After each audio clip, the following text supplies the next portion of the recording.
Bab 482. Ikan asin. Karena takdir harus mengatur agar Kenzi mati di sini, tidak peduli seberapa besar dia tidak mau, dia hanya bisa menerima takdirnya. Pada hari-hari berikutnya, Kenzi berhenti melakukan hal-hal yang tidak berarti, seperti menyatukan bagian-bagian mesin yang compang camping, seperti menggali batu-batu keras itu. Dia tahu bahwa hidupnya tidak lama lagi, jadi daripada membuang-buang waktu melakukan beberapa hal yang bikin lebih putus asa, lebih baik meluangkan waktu untuk memikirkan hidup. Jadi selama beberapa hari berikutnya, dia hanya minum, lalu berbaring di tempat tidur, lalu minum, dan kemudian berbaring di tempat tidur lagi. Jika dia mabuk, dia akan tidur dalam gelap, dan jika dia bangun, dia akan berbaring dan minum sembari memandang langit yang tidak ada di atasnya, berpikir tentang arti dan nilai bertahan hidup dalam hidup ini. Melihat dia berbaring di tempat tidur setiap hari seperti mayat, dekadensi itu menyayat hati. Hanako tidak tahan lagi, dan mendorong Yumiko, hidungnya masam. "Nona, apa yang harus kita lakukan sekarang? Bahkan aku merasa sangat tidak nyaman, aku merasa kasihan padanya, itu tidak adil baginya." Yumiko hanya bisa diam setelah mendengar ini, dia juga tahu bahwa itu tidak adil dan kejam bagi Kenzi, tetapi ini adalah akhir, semuanya tidak bisa diubah lagi, dan tidak ada artinya menyebutkan ini lagi. "Hanako, pergi dan temani dia." Lebih baik meyakinkannya dan membiarkannya keluar dari tempat tidur untuk berjalan-jalan, mungkin dia akan lebih bahagia. Hanako memandang Yumiko dan bertanya dengan tidak mengerti, "Nona, mengapa kamu ingin Hanako menemaninya, tetapi bukan Nona yang pergi menemaninya?" Yumiko berkata, karena dalam hatinya, dia hanya membenci Nona, dan tidak memiliki banyak kebencian terhadap Hanako, jadi saat ini, Hanako keluar untuk menemaninya. Hanako mungkin mengerti, ragu-ragu sejenak, dan akhirnya mengangguk dan berjalan ke sisi Kenzi. "Tuan Harimurti, tolong berhenti bersikap membosankan. Hanako tahu bahwa kamu merindukan keluargamu dan kehidupan indah yang kamu miliki di dunia luar, tetapi Hanako harus membujuk Tuan.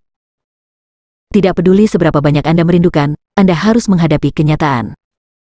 Di periode terakhir hidupmu, jangan buang waktu untuk pikiran-pikiran ilusi itu," kata Hanako dan membungkuk dengan lembut, memberi sikap persuasif standar. Hanako berpikir bahwa kata-kata untuk membujuknya sangat baik, tetapi Kenzi benar-benar acuh tak acuh, hanya berbaring di sana, minum dan memandangi langit di atas, yang sebenarnya tidak ada, sama sekali tidak mengingat kata-katanya. Wajah Hanako memerah, dia sedikit cemas, dan mendorong Kenzi lagi, "Tuan Harimurti, jika Anda terus seperti ini, Hanako akan memandang rendah Anda." Dalam benak Nona dan Hanako, Tuan adalah pahlawan, tapi pada saat-saat terakhir kehidupan, bagaimana mungkin Tuan begitu tak tertahankan, seperti ikan asin yang mati rasa dan lumpuh. Kenzi masih mendongak, berkedip cerah, dan menyesap anggur lagi. "Hanako, kamu benar tentang satu kalimat. Aku sekarang adalah ikan asin yang akan dimakan dan menunggu untuk mati.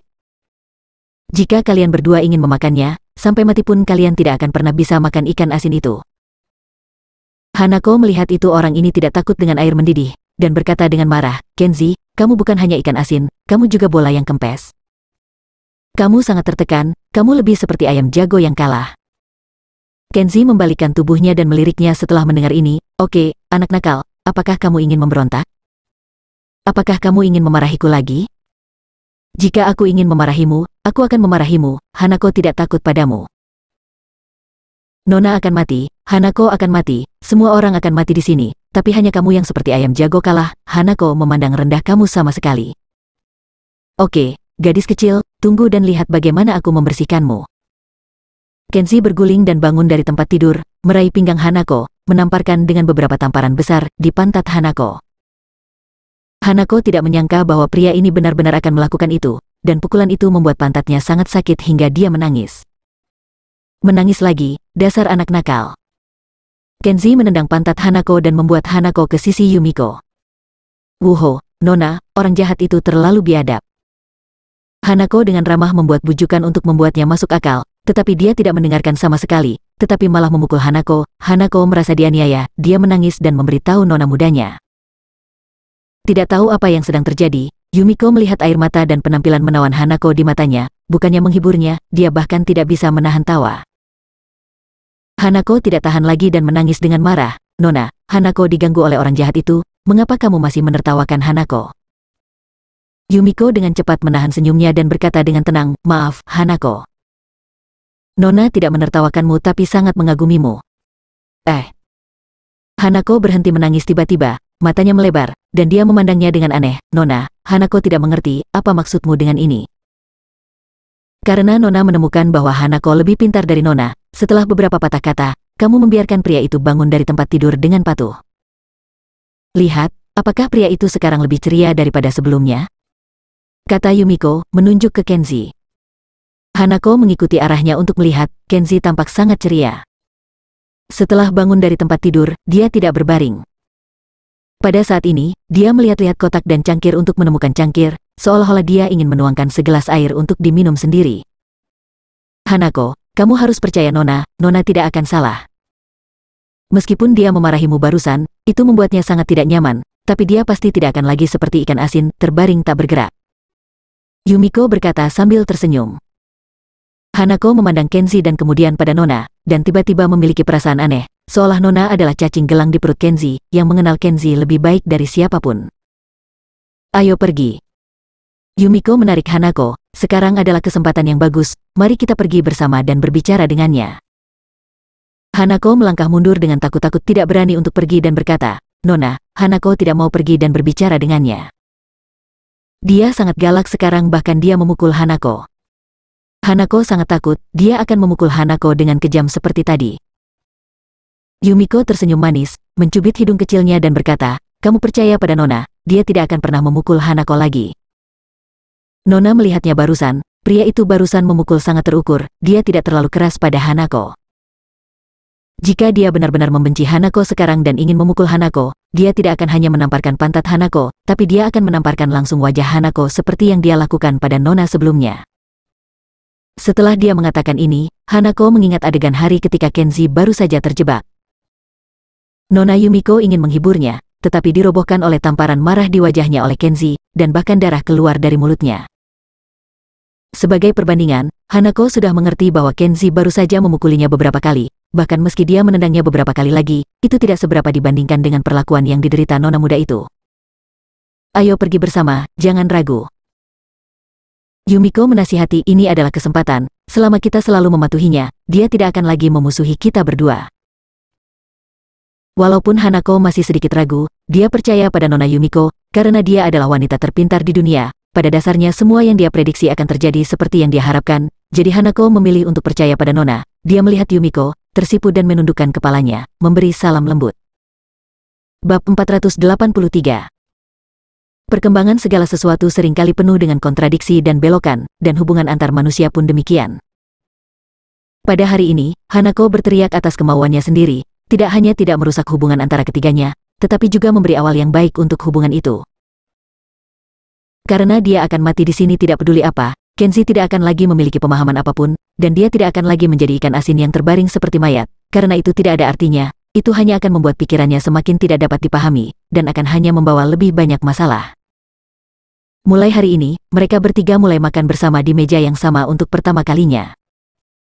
Meskipun Kenzi masih tidak banyak berbicara dengan Yumiko, sikapnya terhadapnya jelas melunak.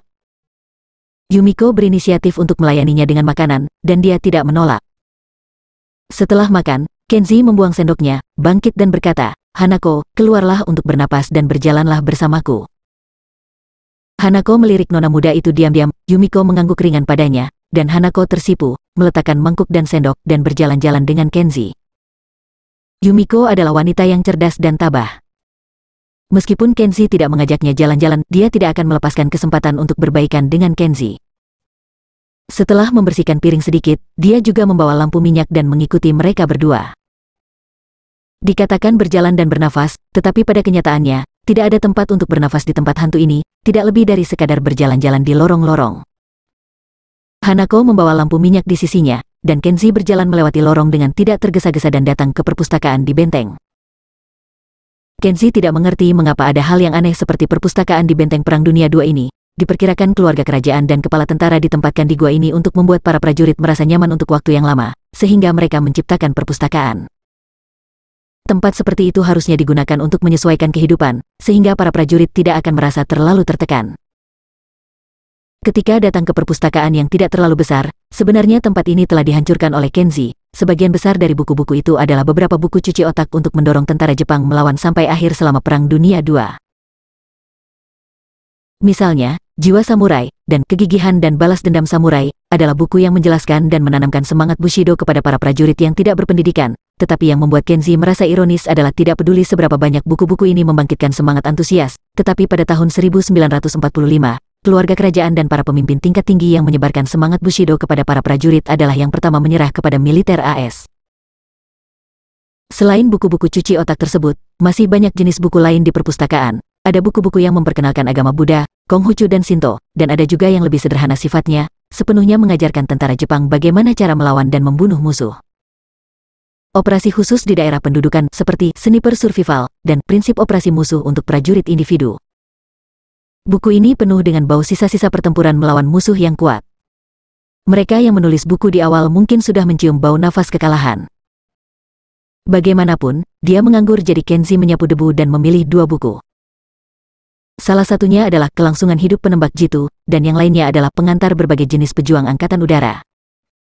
Buku cerita itu umumnya untuk menghabiskan waktu. Nona, lihat, ada gramofon di sana. Pada saat ini, Hanako tidak lagi mengikuti sisi Kenzi, tetapi pergi ke sisi Yumiko tanpa sadar. Hanako menunjuk ke sudut perpustakaan, tempat lemari besi ditempatkan dengan gramofon tua. Kenzi tidak tertarik pada hal semacam itu, dan tahu bahwa itu tidak ada gunanya baginya, jadi dia meliriknya dengan santai, dan kemudian terus membolak-balik album untuk melihat sampah macam apa yang dimiliki para pejuang Angkatan Udara Jepang pada Perang Dunia II. Yumiko terlihat sangat tertarik, berjalan bersama Hanako, membersihkan debu, dan menurunkan fonograf. Ini adalah fonograf engkol tangan yang rumit dan kuno. Di masa sekarang, hal semacam ini jarang, dan bahkan jika ada, itu hanya barang antik yang hanya bisa dipajang di rumah. Jika Anda ingin bermain musik dengan barang ini, efek kualitas suaranya diperkirakan tidak terdengar. Namun benda tua semacam ini memiliki kelebihan yaitu sangat awet, bahkan jika dibiarkan puluhan bahkan ratusan tahun masih bisa terdengar saat dikocok. Yumiko mengambil album-album lama yang menyertainya dan melihat dis lagu kebangsaan generasi raja.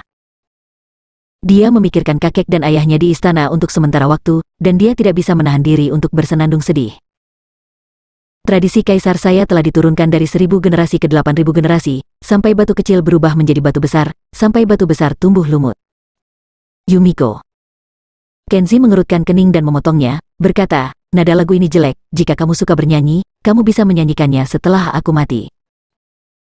Pipi Yumiko memerah, dia membungkuk dan berkata dengan nada meminta maaf, maaf, di istana hari ini, kakek Yumiko harusnya akan menganugerahkan tahta kepada ayahku. Yumiko mengingatnya sebentar, dia tidak bisa menahan amarahnya. Kenzi memandangnya dan berkata dengan tidak puas, artinya, ayahmu yang kejam, yang menjadi kaisar hari ini?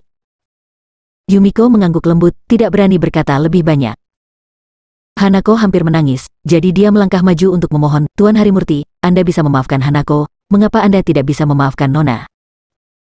Tuan harus tahu, hanya karena dia sangat menyukai Tuan sehingga dia meninggalkan orang tua dan kakeknya untuk memilih mati bersama denganmu.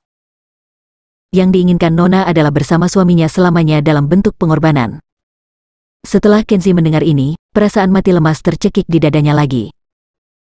Tidak sampai setengah saat kemudian dia menghela nafas dan melambaikan tangannya dengan putus asa, lupakan saja. Kalian berdua bisa bermain apapun yang kamu inginkan. Kenzi tahu betul bahwa sisa makanan akan tidak berlangsung selama berhari-hari, dan tidak perlu khawatir tentang hal yang tidak hanya menyapu minat orang lain, tetapi juga menyapu suasana hatinya sendiri. Setelah mengambil dua buku, Kenzi meninggalkan perpustakaan. Hanako melirik Yumiko tanpa daya. Yumiko memaksakan senyum, menghibur Hanako dan berkata, tidak apa-apa. Nona percaya, dia akan berubah pikiran cepat atau lambat dan bersedia bersama Nona. Malam itu, Yumiko secara khusus menyiapkan beberapa hidangan lezat. Setelah menyajikan Kenzi dengan hidangan, Hanako secara khusus mengatakan kepadanya, harusnya ada perjamuan besar di istana malam ini. Dan di sini, wanita itu juga ingin membuat Tuan merasakan suasana yang meriah, memberi kejutan, dan menghibur dengan anggur.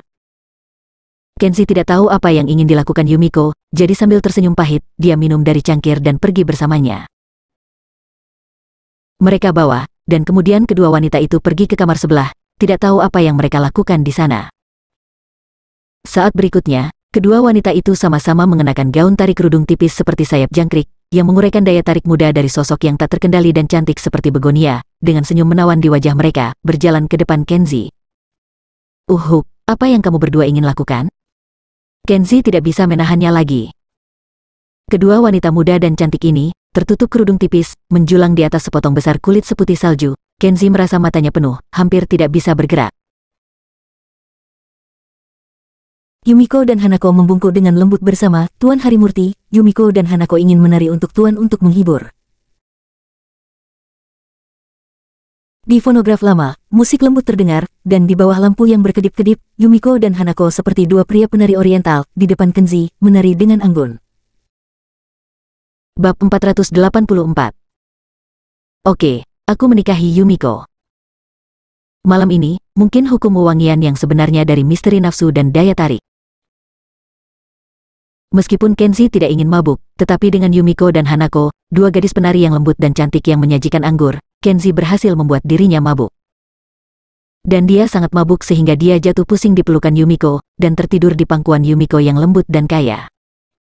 Pada hari kedua, Kenzi berencana untuk membiarkan semuanya terjadi. Tidak perlu dengan sengaja mengabaikan Yumiko, dan tidak perlu dengan sengaja mencari kesalahan pada Yumiko. Lagi pula, bagi Yumiko juga tidak mudah.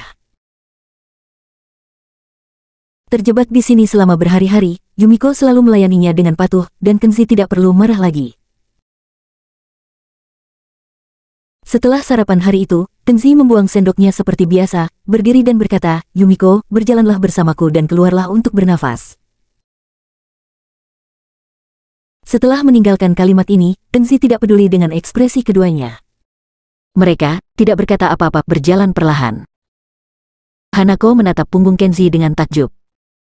Setelah beberapa saat, dia menoleh dengan terkejut dan berkata, "Nona, dia berinisiatif untuk mengundang Anda jalan-jalan sekarang. Setelah berhari-hari, dia akhirnya mau memperdulikan kamu." Yumiko diam-diam bersemangat. Melihat bagian belakang Kenzi berjalan pergi, di bawah perasaan campur aduk, rongga hidungnya mulai terasa asam.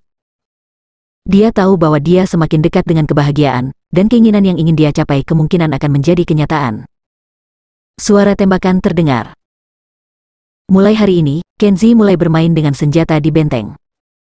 Bermain dengan senjata jauh lebih menarik daripada membaca buku. Bagaimanapun, ada banyak senjata di sini dan Kenzi menggunakan kantin di benteng sebagai jarak tembak. Dia menempatkan 2 botol anggur dan menggunakan senjata untuk menghabiskan waktu. Yumiko memperhatikan dengan diam dari samping. Ketika dia menyelesaikan putarannya, dia pergi untuk membantu menekan peluru. Setelah dia menyelesaikan beberapa putaran lagi, dia menyerahkan sapu tangan dan membiarkannya menyeka keringat di wajahnya. Kenzi tidak ingin bermain lagi, jadi dia membuang pistolnya dan mulai berbicara. "Ayo, berjalan denganku dan mengobrol, berbicara tentang urusanmu. Aku sudah berpikir akhir-akhir ini, kamu adalah putri yang bermartabat. Jika mereka tidak melihatmu, kamu menghilang, dan bahkan pelayan di sisimu telah menghilang, mengapa keluarga kerajaan dan kerabat di luar tidak mengirim seseorang ke mencarimu? Mungkinkah mereka tidak menghargai keberadaanmu? Atau, kerabat kerajaan itu semua idiot dan tidak tahu ada benteng yang ditinggalkan di sini di mana orang bisa bersembunyi?" Kenzi selalu punya pertanyaan ini yang tidak dapat dipahami.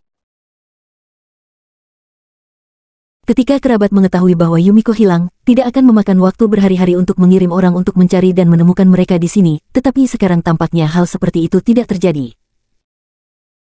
Yumiko menundukkan kepalanya dan tersenyum, dan berkata sambil berjalan, "Apakah Anda kecewa, Tuan?" Yumiko pernah memberitahu bahwa ketika Yumiko melakukan sesuatu, tidak akan ada kekurangan. Sebelum Yumiko dan Tuan datang ke sini, mereka sudah kukirimkan surat. Ketika mereka melihat surat ini, mereka akan berpikir bahwa Yumiko telah pergi untuk melakukan sesuatu yang lain, dan mereka tidak akan berpikir bahwa Yumiko hilang, atau akan mati. Saat ini, ketika berbicara tentang kematian atau kehidupan, apakah itu Yumiko dan Kenzi sudah sangat acuh tak acuh, dan tidak akan ada kecemasan, ketegangan atau ketakutan. Kenzi menggelengkan kepalanya setelah mendengar ini, "Sebenarnya, aku juga sudah menebaknya." Gadis iblis sepertimu itu licik, licik dan licik. Harusnya di kesempatan pertama, aku membunuhmu secara langsung. Yumiko menatapnya, "Kenzi-kun, kamu tidak membunuh Yumiko, apakah kamu menyesalinya sekarang?" Kenzi menamparkan telapak tangan di dinding dan menghela nafas, penyesalan tidak berguna. Aku berutang padamu. Setelah memperkosamu, aku tahu bahwa hutang ini pasti akan dilunasi, dan aku akan mati di tanganmu cepat atau lambat. Mata Yumiko tajam, itu bukan salahmu dalam hal ini, kamu dan aku sama-sama setuju, kamu bukan orang jahat, dan Yumiko juga bersalah. Guru Hirakawa pernah melihat fenomena astronomi dan mengatakan bahwa ada kekusutan antara kamu dan aku. Ada nasib jahat. Jika kamu ingin menyalahkan, kamu hanya bisa menyalahkan nasib seperti ini, ketidakberuntungan yang tak bisa dihindari. Saat dia berbicara, Yumiko berjalan dengan lembut dan memegang tangannya.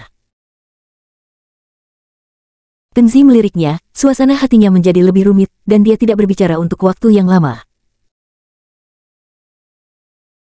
Di sore hari, ketika Kenzi sedang makan, dia menemukan bahwa ada beberapa lauk pauk di atas meja, tetapi Yumiko dan Hanako makan sangat sedikit, dan di mangkuk Yumiko bukanlah nasi, melainkan bubur. Kenzi meletakkan sendoknya dan mengajukan pertanyaan spesifik, tetapi Yumiko hanya menggelengkan kepalanya dan tersenyum dan berkata, ini terlalu berminyak akhir-akhir ini, aku tidak terbiasa dan hanya ingin makan bubur.